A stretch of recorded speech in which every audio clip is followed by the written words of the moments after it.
Hello दोस्तों, PhD का एक नया नोटिफिकेशन स्टार्ट हो गया है जो कि बोस इंस्टीट्यूट से है। दोस्तों ये एक काफ़ी अच्छा रिसर्च इंस्टीट्यूट है जो कि कोलकाता के अंदर है। दोस्तों इन्होंने काफ़ी सारे सब्जेक्ट के लिए आवेदन मांगे हैं, तो यहाँ पर इन्होंने पीएचडी के लिए आवेदन मांगे हैं। तो आप ये देख सकते हैं, admission for PhD programme spring 2024। तो आप इस पर क्लिक करेंगे तो आपके सामने नोटिफिकेशन डाउनलोड हो जाएगा। वैसे आपको ये नोटिफिकेशन और इसकी अप्लाई करने की लिंक आपको हमारी वेबसाइट पर मिल जाएगी, जिसका लिंक हम डिस्क्रिप्शन के अंदर दे देंगे। अब हम दोस्तों इसका नोटिफिकेशन देख लेते हैं।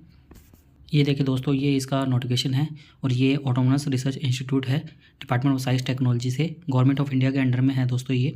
और दोस्तों इन्होंने काफ़ी सारे सब्जेक्ट बताए हैं और इन्होंने यहाँ पर बताया है कि यहाँ पर आपको 100% ग्रांट मिलेगी गवर्नमेंट के द्वारा। और ये इस इंस्टीट्यूट के बारे में बताया गया है कि कब से ये इंस्टीट्यूट स्टार्ट है। और यहाँ पर कुछ डिपार्टमेंट बताए गए हैं एरिया ऑफ रिसर्च, जिसमें कि earth and atmospheric science, chemical science, life science and physical science है। और दोस्तों इनके अंदर उन्हीं को एडमिशन दिया जाएगा जिनको पास में UGC, CISR, DBT, DST, ICMR की फेलोशिप हो। और टोटल नंबर ऑफ सीट दोस्तों 50 है, जिसमें कि अनरिजर्व के लिए 22 सीट है, ओबीसी के लिए 13, एससी के लिए 7, एसटी के लिए 3, ईडब्ल्यूएस के लिए टोटल 5 सीट है। और दोस्तों यहाँ पर बताया गया है कि आपकी एज लिमिट 30 से ऊपर नहीं होनी चाहिए, तो इस बात का भी ध्यान रखिएगा आप। और एलिजिबिलिटी की बात करें पीएचडी इंटरव्यू के लिए, तो आपके पास में जेआरएफ होनी चाहिए सीआईएसआई से या डीबीटी, आईसीएमआर, डीएसटी से या डीबीटी से। तो आपके पास में इनकी जेआरएफ होगी। और दोस्तों इस जेआरएफ की वैलिडिटी 30 सितंबर से पहले की होनी चाहिए, तो इस बात का भी ध्यान रखिएगा। और मास्टर डिग्री के अंदर आपके पास में 55% मार्क्स होने चाहिए। और SC, ST, OBC, non criminal और पीडब्ल्यूडी कैटेगरी वालों के लिए 50% मार्क्स चाहिए होंगे। और डीएसटी इंस्पायर फेलोशिप वालों के पास में फाइनल अवार्ड लेटर होना चाहिए। और जिन कैंडिडेट के पास में normal, GATE, JEST, NET pass out है तो उनको काउंट नहीं किया जाएगा। और जिनके पास में आईसीआर की फेलोशिप है तो उनको भी काउंट नहीं किया जाएगा, तो उनको फिलअप नहीं करना है। और एप्लीकेशन प्रोसेस यहाँ पर बताया गया है कि यहाँ पर सबसे पहले लिंक दी हुई है, इस लिंक पर क्लिक करके आप अप्लाई कर सकते हैं। और दोस्तों यहाँ पर लास्ट डेट बताई गई है कि 20 मई लास्ट डेट रहेगी। और यहाँ पर ये भी बताया गया है कि आपको एप्लीकेशन फॉर्म फिलअप करने के बाद में जो भी रिसिप्ट निकलेगी वो आपको संभाल के रखनी है, वो आपको इंटरव्यू के वक्त काम आएगी। और यदि आपको कुछ डिफिकल्टी आ रही है इस एप्लीकेशन फॉर्म को फिलअप करने के लिए, तो ईमेल एड्रेस दिया हुआ है, तो आप इस पर कॉन्टैक्ट कर सकते हैं। और यहाँ पर कुछ इंपॉर्टेंट पॉइंट्स बताए गए हैं कि आपको एप्लीकेशन फॉर्म ध्यान से फिलअप करना है और आपने सभी एजुकेशन डिटेल वगैरह सब कुछ सही से ही डालना है। और आपको सभी डॉक्यूमेंट प्रोड्यूस करने होंगे इंटरव्यू के वक्त पर। और यहाँ पर इंटरव्यू का बताया गया है कि इंटरव्यू के लिए प्रोड्यूस होना पड़ेगा उनको, और ये ऑनलाइन भी लिया जा सकता है। वैसे आपका ये ऑफलाइन ही होगा। और यदि आप 100 किलोमीटर के दायरे से बाहर रहते हैं तो आपका इंटरव्यू लिया जा सकता है ऑनलाइन।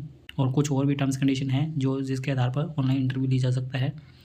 और आप रिक्वेस्ट भी सबमिट कर सकते हैं अपना ऑनलाइन इंटरव्यू के लिए, तो ये ईमेल एड्रेस भी दिया हुआ है। आगे ऐसे ही इन्होंने अदर पूरी प्रोसेस बताई गई है किस प्रकार से रहेगा इंटरव्यू आपका। और आपके सभी डॉक्यूमेंट्स यहाँ पर मांगे गए हैं, रिजर्वेशन वगैरह के बारे में भी। और डेट यहाँ पर फिर से बताई हुई है।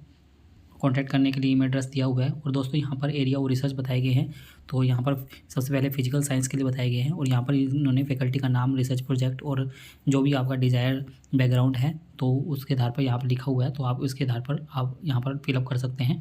किसके भी अंडर में जाना चाहते हैं उसके अंडर के लिए, तो यहाँ पर आप देख सकते हैं डॉक्टर अभिजीत चटर्जी के अंडर में उन्होंने क्या रिसर्च प्रोजेक्ट लिया हुआ है और डिज़ायर मास्टर बैकग्राउंड क्या है उनका। भाई आप इसके पास में होना चाहिए तभी आप इसके अंडर में जा सकते हैं। तो physical science, chemical science, earth and atmospheric science, environmental science, ऐसे ही इन्होंने आगे बताया है। फिजिकल साइंस ऐसे ही सभी टीचर्स का अलग अलग यहाँ पर दिया हुआ है, तो जिनका रिसर्च एरिया के अंदर आप जा सकते हैं।